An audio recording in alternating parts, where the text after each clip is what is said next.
Giyohvandlik vositalarining noqonuniy aylanmasiga qarshi kurashish doirasida mamlakatimizda tizimli chora-tadbirlar amalga oshirilmoqda. Davlat xavfsizlik xizmati tomonidan o'tkazilgan navbatdagi tezkor tadbirda qariyb 50 kilogramm giyohvandlik vositalari aniqlandi. Tafsilotlar hozirgi lavhamizda.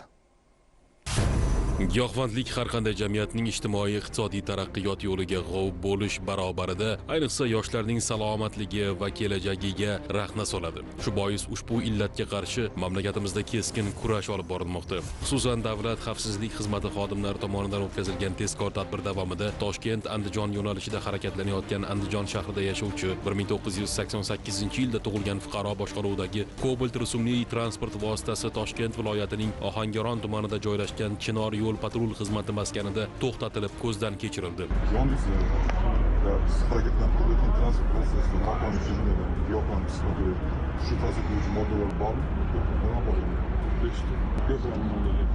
Natijada mashinada u bilan ketayotgan sherigi Qirg'iz Respublikasining O'sh shahrida yashovchi 1971-yilda tug'ilgan Qirg'iziston fuqarosining yonida 4 kilogramm 897 gramm gashish moddasi borligi aniqlanib, protsessual tartibda rasmiylashtirib olindi.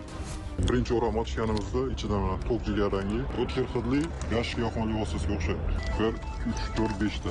Shuningdek, Qirg'iz Respublikasi fuqarosi ushbu ajal og'usini Buxoro tumanidagi dala maydonidagi xufiya joydan olganligi aniqlanib, mazkur hudud ko'zdan kechirilganida u yerda yana 45 kilogramm 52 gramm gashish moddasi borligi ma'lum bo'ldi. Hozirda mazkur shaxslarga nisbatan Davlat xavfsizlik xizmatining Buxoro viloyati bo'yicha boshqarmasi tergov bo'limi tomonidan Jinoyat kodeksining 246 va 273 moddalari bilan jinoyat ishi qo'zg'atilib, qamoq ehtiyot chorasi qo'llanildi. Tergovga qadar tekshiruv davomida muqaddam 3-shaxslar tomonidan Afg'onistondan kontrabanda yo'li bilan Buxoro viloyatiga yetkazib berilgan ushbu qariyb 50 kilogramm giyohvandlik vositasi O'zbekiston hududidan tranzit sifatida olib o'tilishi kerak bo'lgan. Giyohvandlikning zararlari behisob. Afsuski, o'zgalar hayotini zaharlash, ularning kelajagini barbod qilish evaziga tez boyib ketish ilinjida bo'lgan ayrim kimsalar alal oqibat qonun oldida javob berishlari muqarrar. Agarda ozodlikdan mahrum etilib, umringizning ma'lum bir qismini oilangizdan uzoqda o'tkazishni xohlamasangiz, bunday qabih ishlarga qo'l urmang. Ayni daqiqalarga qadar yetkazmoqchi bo'lgan xabar va lavhalarimiz shulardan iborat edi. O'zbekiston 24 telekanali o'z dasturlarini davom ettiradi. Bizdan uzoqlashmang, salomat bo'ling.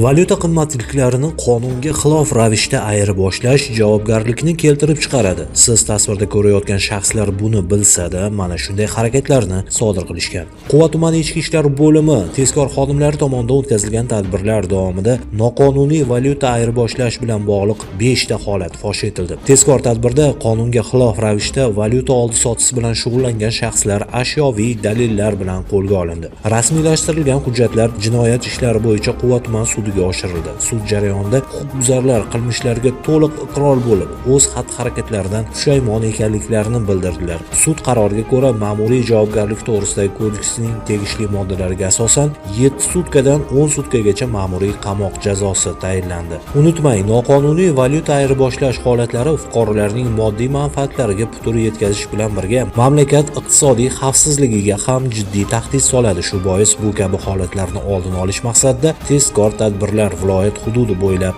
davom etmoqda. Hurmatli fuqarolar, valyuta ayirib boshlash ishlarini faqatgina bank orqali amalga oshiring.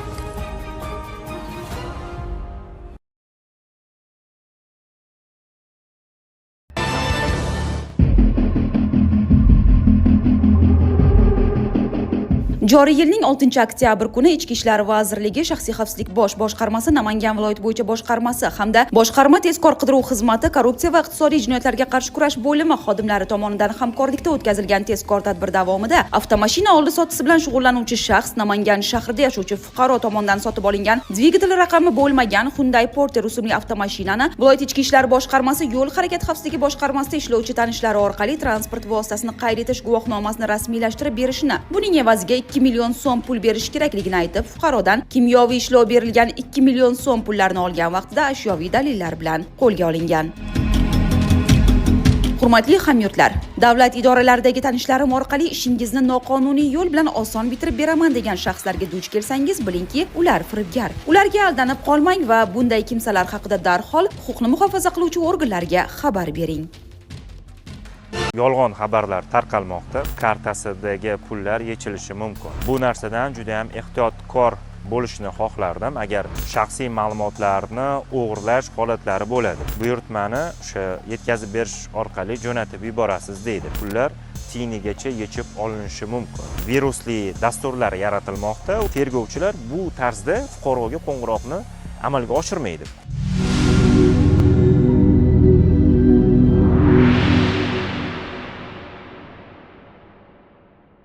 Bugungi kunda ijtimoiy tarmoqlar orqali fuqarolarni aldab pullarga ega chiqish holatlari juda ham ko'plab uchrab turibdi.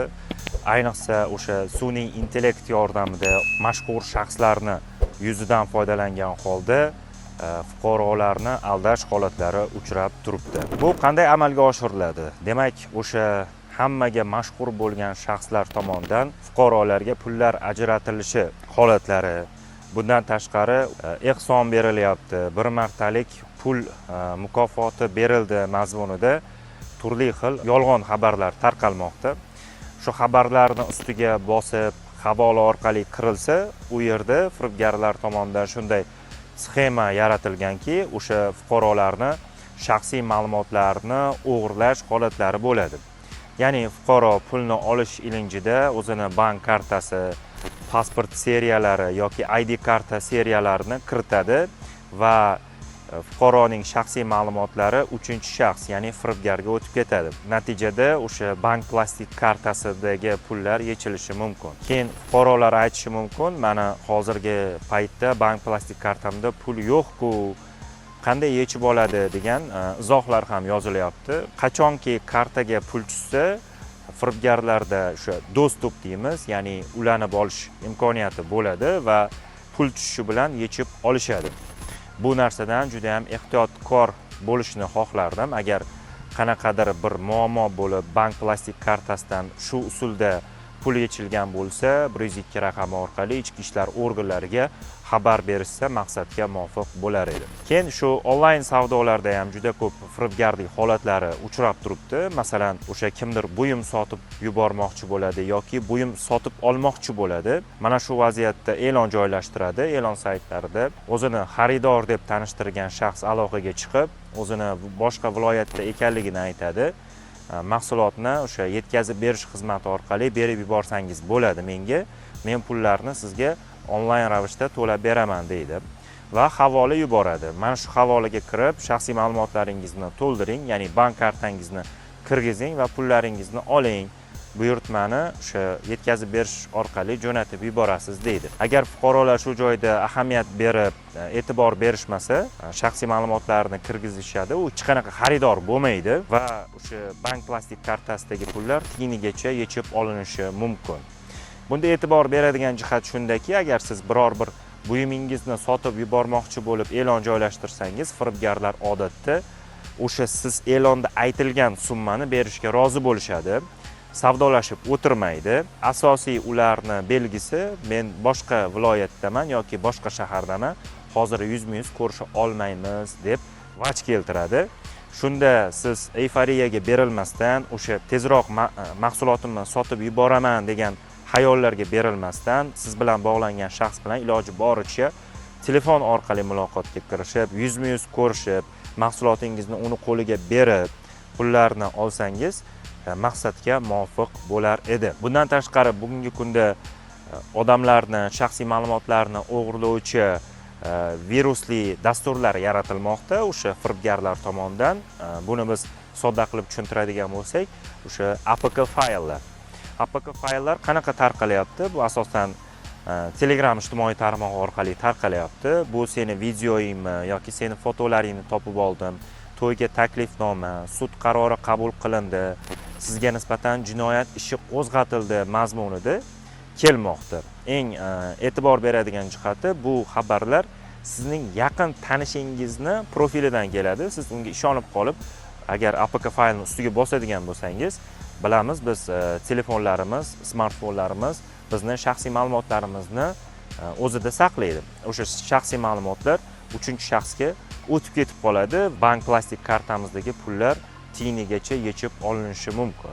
Bunday holatda nima qilish kerak? Birinchi galda agar sizga shunaqa xabar keladigan bo'lsa, o'sha APK faylning ustiga bosmaslik kerak. Agar bosib qo'ysangiz, xuddi shu xabar sizning tanishlaringizga ham sizning nomingizdan yuborilishi mumkin.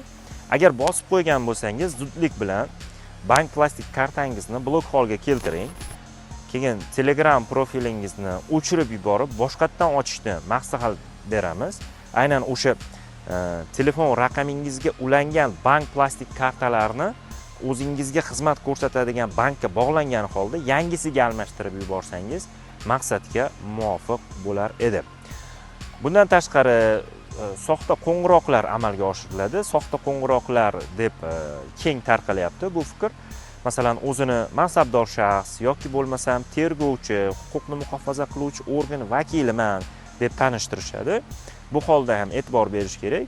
Sizni mol-mulklaringiz firibgarlar tomonidan o'g'irlanishi kutilyapti. Buni oldini olish uchun siz bor mol-mulkingiz, bank plastik kartangizni bizga, ya'ni depozit sifatida o'tkazasiz. Biz jinoyatchini ushlaganimizdan keyin sizga mol-mulkingizni qaytarib beramiz deyishadi. O'zi aslida ular hech qanaqa mansabdor shaxs yoki tergovchi bo'lmaydi, yoki ichki ishlar organi xodimi bo'lmaydi. Sababi ichki ishlar organi xodimlari, mansabdor shaxslar, tergovchilar bu tarzda fuqaroga qo'ng'iroqni amalga oshirmaydi. Shunda siz e'tibor bering, bir nechta nazorat savollarini bersangiz, uni firibgar ekanligini bilib olishingiz mumkin. Ya'ni har bitta mansabdor shaxs yoki tergovchi ichki ishlar organi xodimini ofisdagi, o'sha xonasidagi kabineti deymiz, o'sha yerdagi telefon raqami bo'ladi. Uni so'rasangiz, u javob bera olmaydi. Asosan ular xorijiy tillarda siz bilan muloqot qiladi, o'zbek tilida emas. Shundan ham bilib olsangiz bo'ladi. Bundan tashqari eng firibgarlik qurboni bo'lmaslikning eng yaxshi usuli qo'ng'iroqni uzib qo'yish. Bu hech qanaqa sizga zarar keltirmaydi shu holatda. Agar shu tarzda sizga firibgarlar qo'ng'iroq qilib, mol-mulkingizni egallash holati kuzatilgan bo'lsa, bemalol ichki ishlar organlariga murojaat qilishingiz mumkin 102 raqami orqali. Firibgarlardan ehtiyot bo'lish uchun eng avvalo o'sha moliyaviy savodxonligimiz yuqori bo'lish kerak. Mana shu tartibdagi videolarga e'tibor bilan qarashimiz kerak. Hozircha shular sizlarga bermoqchi bo'lgan ma'lumotlarim. Agar sizda firibgarlik usuli haqida biror bir ma'lumot bo'ladigan bo'lsa, shu videoni ostidagi izohlarda yozib qoldirishingiz mumkin bo'ladi.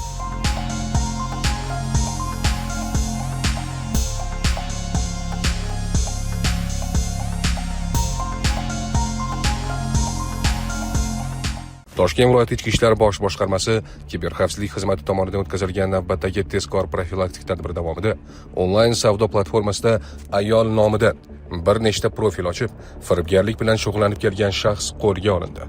Aniqlanishicha, Yangiyo'l tumanida yashovchi 2005-yilda tug'ilgan fuqaro OLX platformasida soxta e'lonlar joylashtirib, Telegramda ayollar ismi shariflari ostida 10 ga yaqin akkaunt yaratgan. U o'zini boshqa shaxs sifatida tanishtirib, iPhone telefonlarini arzon sotish bahonasida fuqarolardan oldindan to'lov olgan. Mablag'larni boshqa shaxslarga tegishli bank kartalariga o'tkazdirib, shaxsiy ehtiyojlarga sarflab yuborgan. O'tkazilgan tadbir jarayonida jinoyat quroli sifatida foydalanilgan bank kartalari va telefon raqamlari ashyoviy dalil sifatida olingan. Dastlabki tergov davomida Nurafshon, Ohangaron, O'rta Chirchiq, Yuqori Chirchiq, Bo'ka, Qibray va Toshkent tumanlarida sodir etilgan 8 ta shu kabi jinoyat aynan ushbu shaxs tomonidan amalga oshirilgani fosh etildi. Mazkur holat yuzasidan ushlangan shaxsga nisbatan O'zbekiston Respublikasi Jinoyat kodeksining 168-moddasi 3-qismi B, G bandlari bo'yicha jinoyat ishi qo'zg'atilgan. Tergov harakatlari olib borilmoqda. Shu o'rinda Toshkent viloyati ichki ishlar bosh boshqarmasi aholini yana bir bor ogohlikka chaqiradi. Onlayn savdoda oldindan pul o'tkazmang. Arzon e'lon va takliflarga ishonmang. Shubhali holatlarda darhol ichki ishlar organlariga murojaat qiling. Ogoh bo'ling.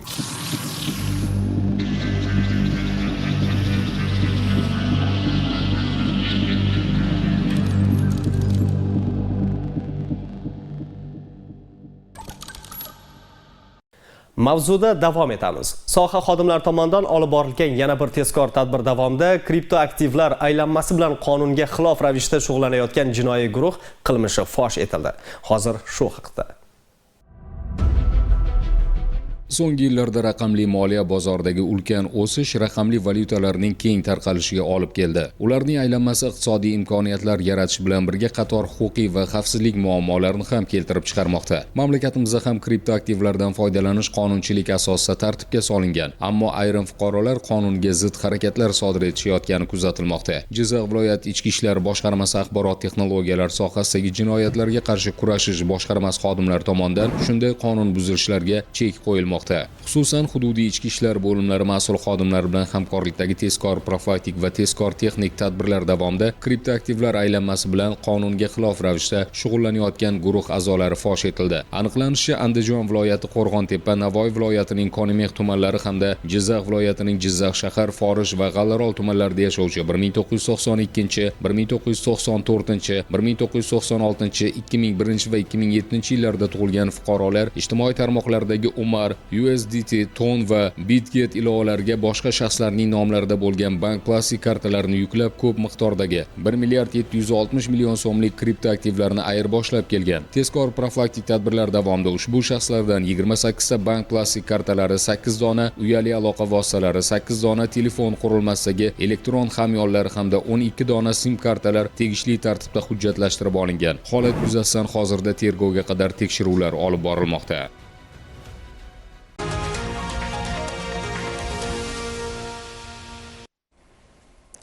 Davlat xavfsizlik xizmati xodimlari tomonidan joylarda o'tkazilgan tezkor tadbirlar davomida korrupsion holatlarga chek qo'yildi.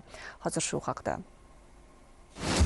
Bugungi kunda taraqqiyot kushandasi bo'lgan korrupsiyaga qarshi kurash borasida mamlakatimizda keng ko'lamli islohotlar amalga oshirilib, ularning samarasi xalqaro reytinglarda mamlakatimiz yuqori pog'onalarga ko'tarilayotganida yaqqol ko'rinadi. Ammo sholi kurmaksiz bo'lmagani kabi o'z xalqini o'ylab jamiyatni orqaga tortayotgan shaxslar ham yo'q emas. Jumladan Navoiy viloyati Qiziltepa tumani favqulodda vaziyatlar bo'limi boshlig'i o'z xizmat mavqeyidan foydalangan holda my.gov.uz yagona interaktiv davlat xizmatlari portali orqali kelib tushgan murojaat asosan tumandagi savdo va maishiy xizmat ko'rsatish kompleksining yong'in xavfsizligi talablariga muvofiqligi haqida ijobiy xulosa berish evaziga 3000 AQSh dollari talab qiladi. Davlat xavfsizlik xizmati xodimlari tomonidan o'tkazilgan tezkor tadbirda mazkur mansabdor shaxs ushbu pul mablag'ini o'zining xizmat xonasida olgan vaqtida ushlandi. Hozirda unga nisbatan Jinoyat kodeksining 210-moddasi 1-qismi bilan jinoyat ishi qo'zg'atilib, qamoq ehtiyot chorasi qo'llanildi.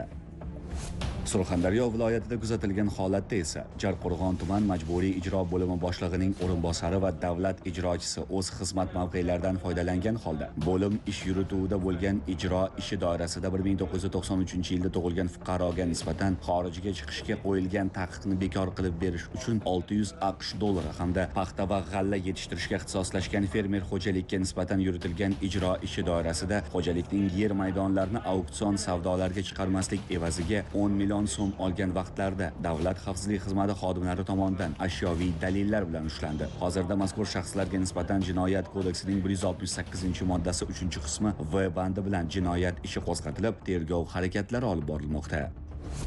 Bu kabi qonun buzilishi Toshkent shahrida ham qayd etilib, unda xizmat mavqelaridan foydalangan holda mo'maygina daromad topishni reja qilgan advokatlik byurosi advokati hamda advokatlik hay'ati advokatining noqonuniy harakatlari fosh etildi. Xususan, ular Uchtepa tuman ichki ishlar organlari faoliyatini muvofiqlashtirish boshqarmasining tergov bo'limi tomonidan Olmazor tumanida yashovchi 1989-yilda tug'ilgan fuqaroga nisbatan Jinoyat kodeksining 168-moddasi 4-qismi A bandi bilan qo'zg'atilgan jinoyat ishi doirasida unga qo'llanilgan qamoq ehtiyot chorasini tanishlari orqali uy qamog'i ehtiyot chorasiga o'zgartirib berish evaziga 14,000 AQSh dollari talab qilishadi. Davlat xavfsizlik xizmati va Bosh prokuratura huzuridagi departament xodimlari hamkorligida Olmazor tumanida o'tkazilgan tezkor tadbirda ular so'ralgan pul mablag'ini olgan vaqtlarda ashyoviy dalillar bilan ushlandi. Hozirda ushbu ikki advokatga nisbatan Jinoyat kodeksining 168-moddasi 3-qismi A, V bandlari va 28 orqali 211-moddasi 2 qismi B bandi bilan jinoyat ishi qo'zg'atilib, qamoq ehtiyot chorasi qo'llanildi. Shu o'rinda ta'kidlash lozimki, xizmat mavqeini suiiste'mol qilgan holda o'zganing pul mablag'ini o'zlashtirish orqali boyib ketish hech qachon yaxshilikka olib kelmaydi. Aksincha, amaldagi qonunchilikka muvofiq jinoiy javobgarlikka sabab bo'ladi. Agarda siz o'z yaqinlaringizni tinch xotirjamlikda hayot kechirishini, sizdan doimo faxrlanib yurishlarini xohlasangiz, korrupsiya domiga tushib qolishdan o'zingizni saqlang, ogoh bo'ling. Bu axborot 24 informatsion dasturi edi. O'zbekiston 24 telekanali o'z dasturlarini davom ettiradi. Bizdan uzoqlashmang.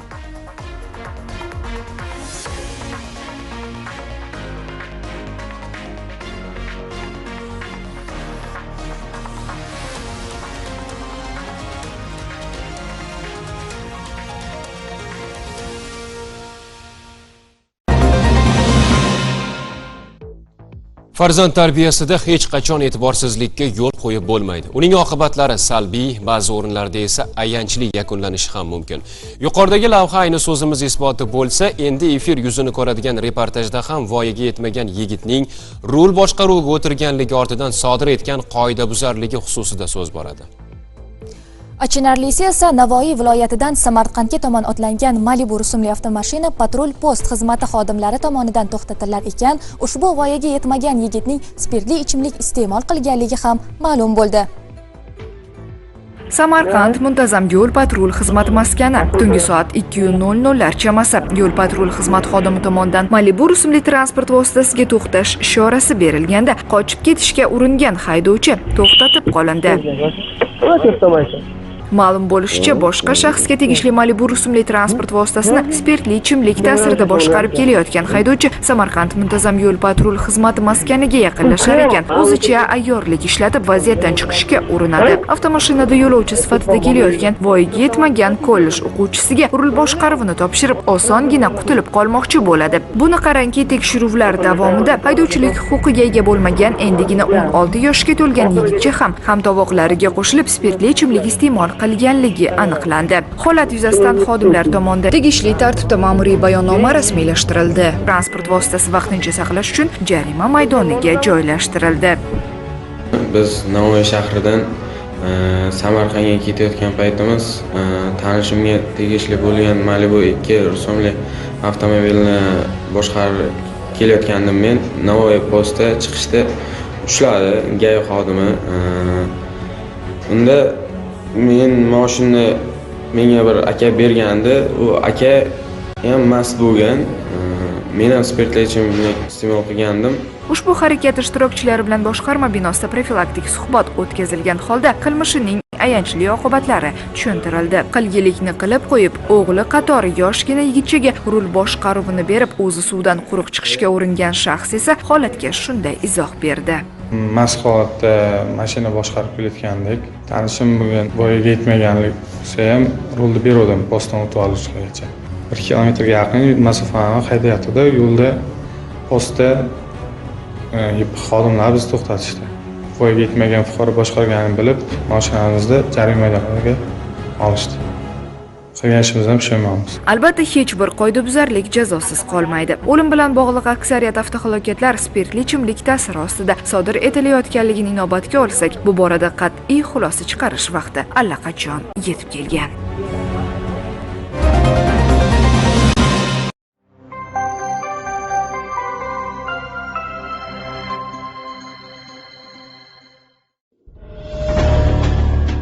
Har qanday jamiyatda tinchlik va xavfsizlik asosiy qadriyat hisoblanadi. Mamlakatimizda ham ayni masalaga alohida e'tibor qaratilib, tizimli ishlar olib borilmoqda. Ammo ayrim kimsalar qonunga bepisand tarzda o'zgalarning mulkini qo'lga kiritish, mo'may daromad qilish payida bo'lish holatlari uchramoqda afsuski. Bu jarayonda jabrlanuvchilarni aldash, qo'rqitish kabi usullardan foydalanishadi. Zafarobod tumanida yashovchi 2 nafar bilagi kuchga to'lgan yigitlarning shunday harakati ularni panjara ortiga yetakladi. Ma'lum bo'lishicha, Jizzax viloyati ichki ishlar organi xodimi Zafarobod Zafarobod tumanida yashovchi qarindoshlarinikiga ketgan oila a'zolarini uyiga olib kelish uchun Telegram messenjerining Temiryazov nomli mahalladoshlar guruhiga taksi kerakligi bo'yicha xabar yuborgan. So'ngra mazkur guruhda bo'lgan ushbu mahallada yashovchi yo'lovchi tashish bilan shug'ullanuvchi 2007-yilda tug'ilgan shaxs tuman ichki ishlar bo'limi jamoat xavfsizligi xizmati probatsiya guruhi nazoratida jazo o'tayotgan 1999-yilda tug'ilgan mahalladoshi bilan ichki ishlar organi xodimidan tovlamachilik yo'li bilan pul undirishga kelishadi va ichki ishlar organi xodimi bilan muloqotda bir-birlarini haqorat qilishgan. Suhbat chog'ida ular ichki ishlar organi xodimini ishdan bo'shatmaguncha shikoyat qilishlarini aytib, o'zlaridagi mavjud ovozli yozuvlarni viloyat ichki ishlar boshqarmasi mutasaddilariga taqdim etmaslik, yo'llagan murojaatlari bo'yicha da'volari yo'qligini yozib berish evaziga 15 million so'm miqdorida pul talab qilishadi va 12 million so'mga kelishadi. Shunga qaramay tahdid davom etadi va pulni olish talabi takrorlanadi. Aka 15 million beralarsizmi, berolmaysizmi? Bundan aka kam-kamda. Aka, 15 ming u. Hozir ayting aka, mana yana men sizga aytdim. Yana tushdim. Tezroq bo'lsa o'zingizga. 12 ming kam bo'lgan. Sizga 5 ming yo 4 ming, 3 ming deganmi? Qilib berasiz, deyilashmi yo'q qo'ramiz.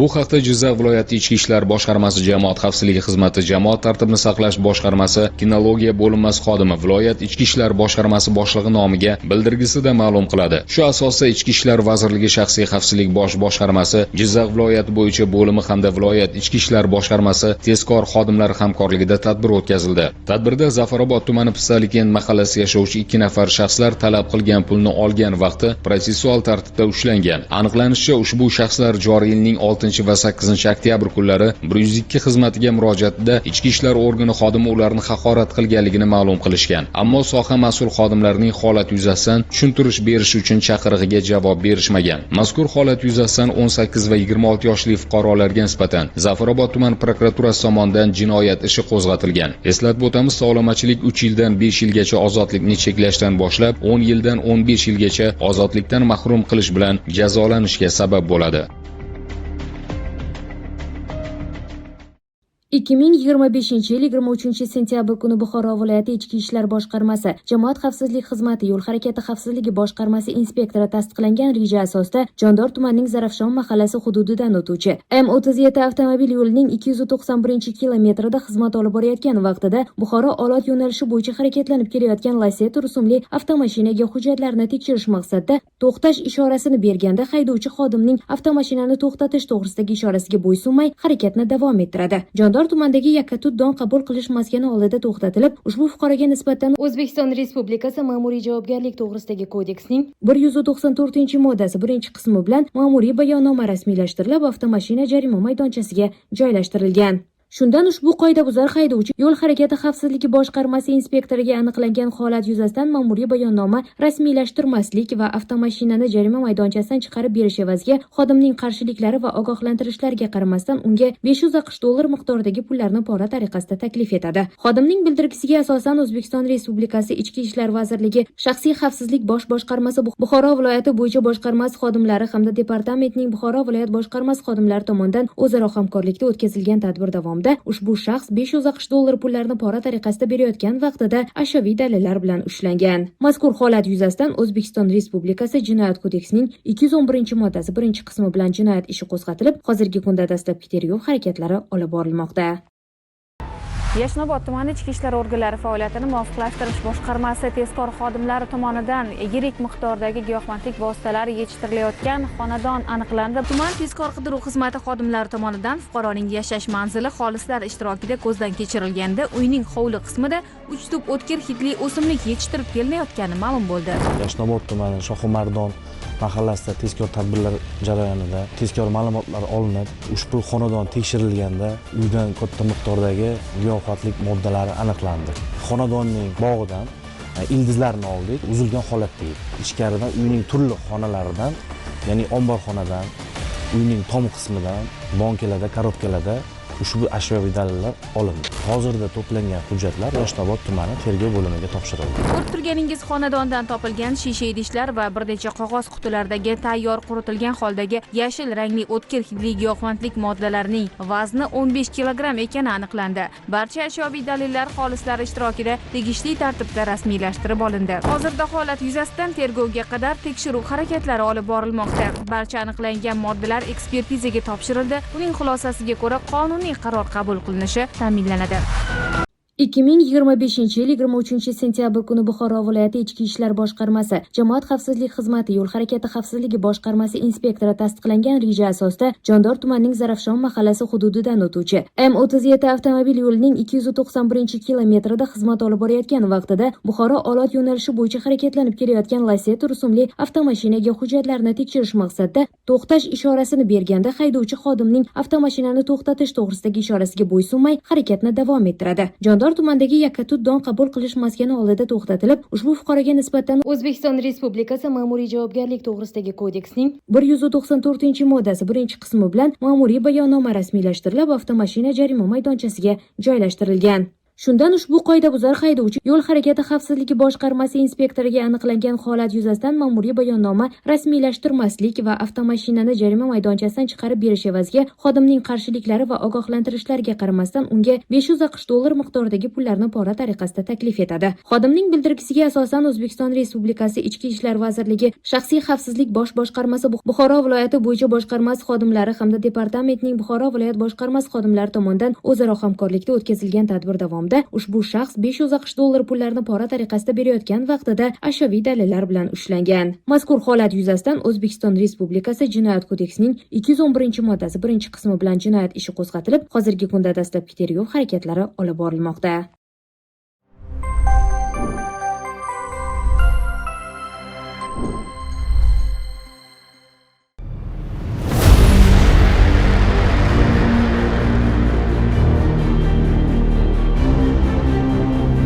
Internet butunjahon tarmog'ida olib borilgan monitoring kuzatuv tadbirlari davomida respublika, jumladan poytaxt hududida ijtimoiy tarmoqlarda qimor va tavakkalchilikka asoslangan boshqa o'yinlarni tashkil etish yoki o'tkazish, shuningdek xizmatlar ko'rsatishga ko'maklashish faoliyatini amalga oshirib kelgan bir nechta shaxslardan tashkil topgan jinoiy guruh faoliyatiga chek qo'yildi. Qo'lga olingan jinoiy guruh a'zolari xorijiy onlayn qimor kompaniyalariga xizmat ko'rsatib, qimor o'yinlari orqali olingan mablag'larni turli kriptovalyuta platformalari orqali o'tkazgan va legallashtirishgan. Toshkent shahar Ichki ishlar bosh boshqarmasi axborot texnologiyalari sohasidagi jinoyatlarga qarshi kurashish boshqarmasi tomonidan o'tkazilgan tezkor tadbirlar davomida 4 dona mobil telefon va pul yuvish uchun foydalanilgan 21 dona bank kartalari, shuningdek 1 dona notebook ashyoviy dalil sifatida olindi. Hujjatlar rasmiylashtirilib, tergov bo'limiga topshirildi. Mazkur holat bo'yicha olib borilayotgan tergovga qadar tekshiruv harakatlari davomida gumonlanuvchi shaxs o'zi va sheriklarini jinoiy javobgarlikka tortmaslik evaziga Toshkent shahar Ichki ishlar bosh boshqarmasi axborot texnologiyalari sohasidagi jinoyatlarga qarshi kurashish boshqarmasi mas'ul rahbarlaridan biriga 50 ming AQSh dollari miqdorida pora taklif qiladi. Qasamyodiga sodiq qolgan ichki ishlar xodimi katta miqdordagi porani rad qiladi. Bu bilan o'z vataniga, ona yurti va xalqiga sodiq farzand ekanligini yana bir bora isbotladi. Shuningdek, gumonlanuvchiga pora berish va pora olish qonunga xilofligini, buning uchun jinoiy javobgarlik belgilanganligini ta'kidlaydi. Ammo fuqaro jinoiy maqsadidan qaytmadi. Fuqaro ega nisbatan to'plangan hujjatlar bo'yicha qonuniy chora ko'rmaslik hamda kelgusida ushbu jinoiy xatti-harakatlarni davom ettirish bo'yicha menga 50 ming AQSh dollar berishini taklif qilib, men unga fuqaro ega ushbu xatti-harakatlari O'zbekiston Respublikasi Jinoyat kodeksining 211-moddasi, ya'ni pora berish bilan javobgarlik masalasi ko'rib chiqilishini ogohlantirishimga qaramasdan ushbu 50 ming AQSh dollari takliflarini beravergandan so'ng men o'rnatilgan tartibda bosh boshqarma boshlig'iga yozma ravishda murojaat qildim.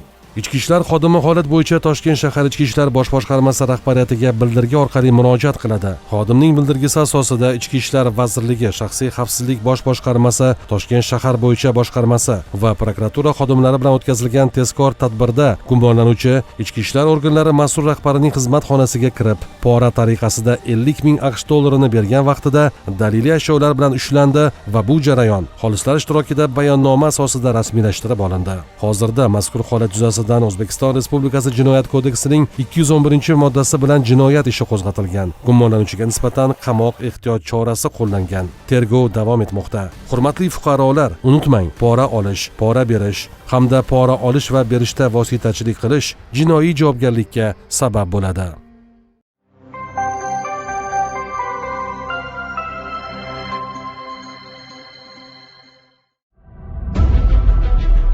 So'nggi yillarda raqamli moliya bozoridagi ulkan o'sish raqamli valyutalarning keng tarqalishiga olib keldi. Ularning aylanmasi iqtisodiy imkoniyatlar yaratish bilan birga qator huquqiy va xavfsizlik muammolarini ham keltirib chiqarmoqda. Mamlakatimizda ham kriptoaktivlardan foydalanish qonunchilik asosida tartibga solingan, ammo ayrim fuqarolar qonunga zid harakatlar sodir etishayotgani kuzatilmoqda. Jizzax viloyat ichki ishlar boshqarmasi axborot texnologiyalari sohasidagi jinoyatlarga qarshi kurashish boshqarmasi xodimlari tomonidan shunday qonun buzilishlarga chek qo'yilmoqda. Xususan hududiy ichki ishlar bo'limlari mas'ul xodimlari bilan hamkorlikdagi tezkor profilaktik va tezkor texnik tadbirlar davomida kriptoaktivlar aylanmasi bilan qonunga xilof ravishda shug'ullanayotgan guruh a'zolari fosh etildi. Aniqlanishicha, Andijon viloyati, Qo'rg'ontepa, Navoiy viloyatining Konimeh tumanlari hamda Jizzax viloyatining Jizzax shahar, Forish va G'allaorol tumanlarida yashovchi 1992, 1994, 1996, 2001 va 2007 yillarda tug'ilgan fuqarolar ijtimoiy tarmoqlardagi Umar,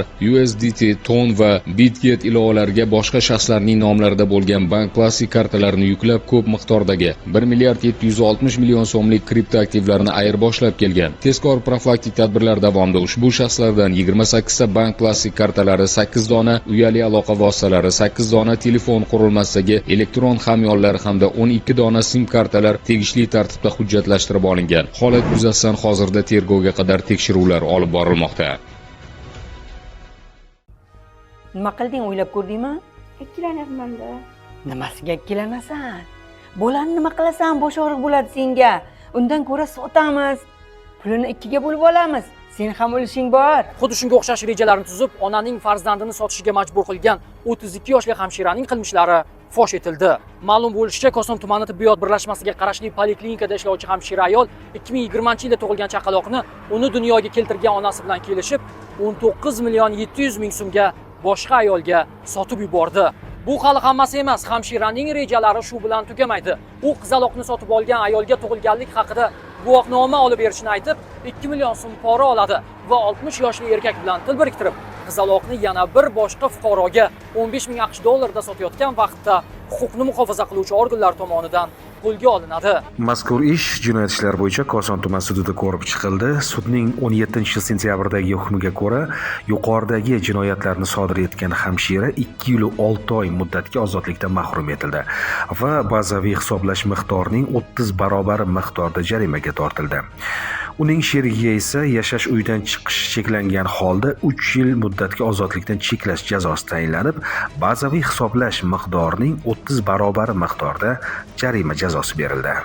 Ayni paytda qizaloqning ahvoli yaxshi, u Kitob tumanidagi bolalar uyida tarbiyalanmoqda. Yuqoridagi jinoyatlarni sodir etgan hamshira esa endi panjara ortida qilgan qilmishlari badalini to'laydi.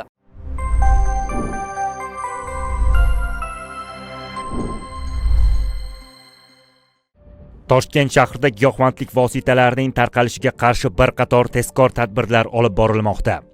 Aynidan poytaxtimizning Mirzo Ulug'bek tumaniga yetib keldik. Bu yerdagi Ming Lola mahallasida ko'p qavatli uylarning birida giyohvandlik vositalari saqlanayotganligi haqida ma'lumot berishdi. Hozir kiramiz va jarayonlarni ko'rsatamiz. Olingan tezkor ma'lumot asosida gumonlanuvchining xonadoni ko'zdan kechirilganda katta miqdordagi giyohvandlik vositalari saqlanayotganligi aniqlangan. Mirzo Ulug'bek tumani ichki ishlar organlari faoliyatini muvofiqlashtirish boshqarmasining bergan ma'lumotiga ko'ra, olingan daliliy ashyolarning umumiy og'irligi 1 kilogramm 250 grammni tashkil qilmoqda. Mirzo Ulug'bek tumani ichki ishlar organlari faoliyatini muvofiqlashtirish boshqarmasi jinoyat qidiruv bo'limi xodimlari tomonidan tumanda tezkor tadbir o'tkazildi. Bu giyohvandlik vositalari mana qadoqlangan.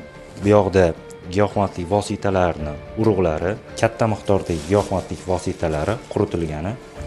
Bu yoqda qog'oz o'ramlarda ko'rishingiz mumkin. Bu yerda ham giyohvandlik vositalari. Aynan o'sha zahri qotilning urug'lari. Gumonlanuvchi muqaddam giyohvandlik vositalari bilan bog'liq jinoyat yuzasidan sudlanib, jazo olgan bo'lsa-da, o'ziga yetarlicha xulosa qilmagan ko'rinadi. Bukrini go'r to'g'irlaydi deganlardek, endilikda qilmishlariga qonun oldida javob beradi. Nafsimga qarshi kurashish olmasdan shu nafsim yetilib keldi deb bilaman. Nafsim mani hayotimdan va bolalarimdan chiroyliroq ko'rinib ketdi va bu mani xatoyim deb bilaman. Bu narsa boshqa takrorlanmasligiga va'da beraman. O'tkazilgan tezkor tadbir natijasida katta miqdordagi giyohvandlik vositalarining tarqalishi oldi olindi. Insonlar, ayniqsa yoshlarni zaharlaydigan zahri qotil vaqtida to'xtatildi. Hozirda mazkur holat yuzasidan O'zbekiston Respublikasi Jinoyat kodeksining 273-moddasi 5-qismi bilan jinoyat ishi qo'zg'atilib, dastlabki tergov harakatlari olib borilmoqda. Toshkent shahrida giyohvandlik vositalarini tarqalishiga qarshi tezkor tadbirlar muntazam ravishda davom ettirilmoqda. Afsuski, farzandlarning taqdiriga befarq bo'lgan navoiylik otaning qilgan qilmishi ham ijtimoiy tarmoqlarda keng jamoatchilikning muhokamasiga sabab bo'lgan. Tarqalgan xabarlarga ko'ra, erkak 4 nafar bolasiga aliment to'lashdan voz kechishning g'ayrioddiy usulini o'ylab topgan. Unga ko'ra, erkak sobiq ayolini avtomashinasida urib yuborgan. Muxbirimiz Munira Otamurodova holatga oydinlik kiritish maqsadida jabrdiyda ayol bilan suhbatlashdi. Uning aytishicha, holat sodir etilganiga 2 oydan ortiq vaqt bo'lgan, ammo shu muddat ichida sobiq eri yoki uning qarindoshlari tomonidan ham unga nisbatan hech qanday yordam ko'rsatilmagan. Navoiyda erkak alimentdan voz kechmagan xotinni mashinada urib ketdi. Ijtimoiy tarmoqlarda tarqalgan ushbu xabar ko'pchilikning muhokamalari va haqli e'tirozlariga sabab bo'ldi. Xo'sh, voqea aslida qanday bo'lgan? Nahotki ota o'z farzandlariga aliment to'lamaslik uchun ayolini mashinada urib yuborgan? Bugun ayolning ahvoli qanday? Jurnalistik surishtiruvlarimiz davomida ushbu savollarga javob qidirib ko'ramiz. 13-avgust kuni MIB xodimlari o'shiga telefon qilgan, ana shu alimentni to'lang degan. Keyin 14-avgust kuni menga ertalab telefon qilib, turmush o'rtog'im, nima uchun sen alimentni unoq qiling, men aliment bera olmayman. Sen alimentga berganing meni bezovta qilyapti. Nima uchun berding? Men bera olmayman senga o aliment pulini. Men aytdim, bering, bersangiz bachalaringizga berasiz. Massaj olaman, bachamizni maktab boshlanyapti, forma olaman deganimga ham qaramasdan shu rad qildi alimentni berishdi. Keyin o'sha kuni ertalab gaplashgan bo'lsam, yarim soat, 1 soat o'tar o'tmas, meni poylab turgan bo'lganlarmi, bilmadim nima qilganlar. Shu araga meni kelib mashina bilan urib ketganlar. Bilmayman, eslolmayman, o'zlari больницаga meni yetganlar. Ahvolim faqat belam pastki qismi falash. 2 oy sabr qildim. Men unga begona emasman-da. Men begona urib ketsam unchalar ham qilmasdi. Man u insonlardan so'rayman, iltimos qilib, balamni shuna jarohat qilgani uchun katta chora berib. Ijtimoiy tarmoqlarda tarqalgan holat joriy yilning 14-avgust kuni soat taxminan 9:00 larda Qiziltepa tumanida sodir etilgan bo'lib, ichki ishlar organlari xodimlari tomonidan to'liq nazoratga olingan. Ta'kidlash joizki, ushbu fuqarolar orasidagi oilaviy nizolar avvaldan ham hududiy ichki ishlar organlari xodimlari nazoratida bo'lgan. Jabrlanuvchiga o'tgan davr mobaynida himoya orderi rasmiylashtirib berilgan va gumonlanuvchiga nisbatan bir necha marotaba ma'muriy jazo qo'llanilgan. Vaholanki, jabrlanuvchi fuqaro o'z hushiga kelgach, tergov harakatlariga jalb qilingan va u turmush o'rtog'i tomonidan avtomashinasi orqali qasddan urib ketilganini bayon qilgan. Unga qadar sodir etilgan yo'l transport hodisasi yuzasidan ayblanuvchiga nisbatan O'zbekiston Respublikasi Jinoyat kodeksining 266-moddasi 1-qismi bilan jinoyat ishi qo'zg'atilgan.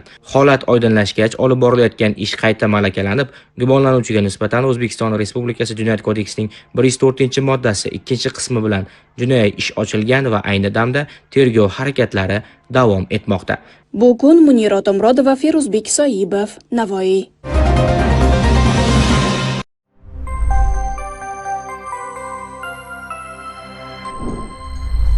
Yashnobod tumani ichki ishlar organlari faoliyatini muvofiqlashtirish boshqarmasi tezkor xodimlari tomonidan yirik miqdordagi giyohvandlik vositalari yetishtirilayotgan xonadon aniqlandi. Biz voqea joyidamiz.